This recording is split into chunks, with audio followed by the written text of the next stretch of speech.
আপনি কি জানেন, মানুষ মারা যাওয়ার পর যখন তাকে কবরে দাফন করা হয় তখন তার লাশের সাথে কি হয়?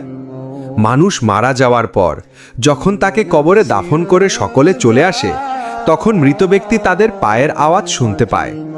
তখন মহান আল্লাহ তাআলা পুনরায় তার দেহের মধ্যে আত্মা ফিরিয়ে দেয়। তখন সে জাগ্রত হয়ে তার চারপাশ দেখতে থাকে এবং বলতে থাকে, আমি এখন কোথায় আছি? এখানে এত অন্ধকার কেন?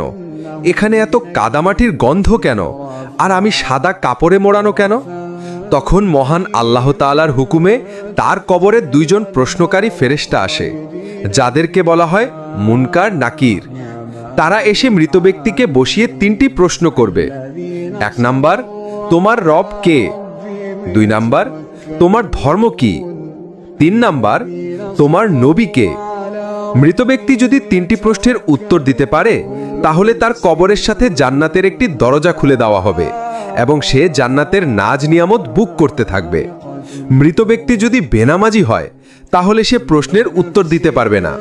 তখনই তার কবরে ভয়ঙ্কর আযাব শুরু হয়ে যাবে এবং তার কবরের সাথে জাহান্নামের একটি দরজা খুলে দেওয়া হবে। মহান আল্লাহ তাআলা আমাদের কবরের 3টি প্রশ্নের সঠিক উত্তর দেওয়ার তৌফিক দান করুন।